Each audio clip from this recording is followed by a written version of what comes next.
Silverton is known as the Hollywood of the Outback, you know, and Broken Hill really is known as a film mecca because, you know, people come here to make films and commercials and that kind of thing. From all around the world, you know, they'd come and do amazing photo shoots out in the desert, whether they want old buildings or whether they're after dramatic landscape or, you know, rocks or trees or desert or sky. Broken Hill has got the, you know, great setting for the visual backdrop. It's funny because it was only the other night we rewatched Razorback, which at the time really wasn't that well accepted when it came out. I mean, it was the Australian equivalent of Jaws, or that's what they wanted. But you watch it now, it's fantastic. You know, it really is a cult classic, and it was filmed in exactly the same locations that Mad Max 2 was filmed in. The lookout, down at the pub, out at the pinnacles. You can clearly see why the location managers picked these areas. There's something really unique about Silverton that makes it stand out from a lot of other outback towns. And you can clearly see why filmmakers, people want to come here and make films, because you've got this natural backdrop. It doesn't matter what direction you're looking around here, but it looks like you're on a movie set. The palace was originally built in 1889 as a coffee palace, and it was in the mid-1970s that the building was purchased by Mario Cellotto. So he was an Italian fellow, and he really left his mark on the building in the most sort of prominent manner. Mario had this idea that he wanted the building to feel like an oasis in the desert.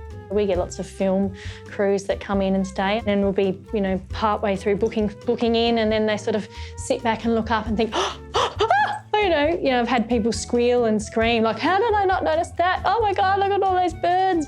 So they filmed about 60% of Priscilla Queen of the Desert in Broken Hill, and they end up using this hotel as their central set for a lot of the other scenes of the movie, which are meant to be in other places. And it was just a perfect little wonderland for Stephen with regards to not needing to dress anything and having, I guess, all the props and backgrounds that you could ever want. So this is the Priscilla suite that they come and stay in the movie. You see them drink the minibar and have a bit of a fight in here. Stephen tells a story about when he was getting shown around town, you know, trying to look for locations for the movie, and they kept on driving past the hotel, and he says he's always kept on looking out the window. What's that building? Well, what about that building? When am I going to go in there? And they would always go, oh, no, I don't think you'll like that in there. And, oh, no, we won't go there today. Or, no, I don't think it's any good. We won't go in there. So that just really piqued his interest, I think, a bit more. So we thought, right, tonight I'm going to go see what's going on with this hotel, why they won't let me in there.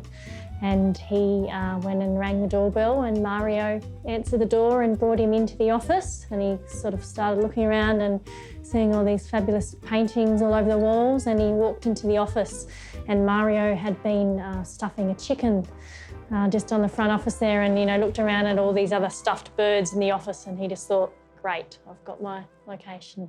I was 18 at the time when I went to see Mad Max in England. From the opening credits of the first film to the closing credits of Mad Max 2, I have to say my jaw was on the floor. I had to go home and kind of have a think about what I'd seen on screen. It completely reshaped my life. I think that was probably the reason that I ended up buying a Falcon Coupe to convert it into the Interceptor, really, because I never really thought that I would ever get to Australia.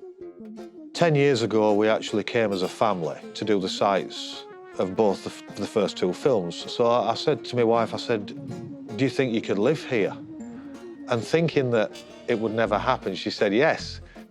The museum is all about, well, it pays homage to Mad Max 2. You know, there's memorabilia from photographs to props, vehicles, some real and some replica. The mannequins, actually, I put together myself. I'm quite competent in airbrush work. I used to do a lot of that on bikes and cars when I was younger, but I wanted them to be full representations of the characters so that people could see what the characters were like in the film close up. As far as the little feral kid goes, well, I actually found a small mannequin on eBay. It was perfect because Emil Minty, who played the feral kid, had this great look on his, you know, this perfect child's face. I struggled to find a hairpiece for it, and then had a look on eBay and find the Ozzy Bogan wig, which was perfect. It actually looked like what he had on in the film. I absolutely love it here. I mean, it's just incredible to be right, you know, kind of, as I said before, in the thick of where all Mad Max was filmed, to be right here doing this is just fantastic.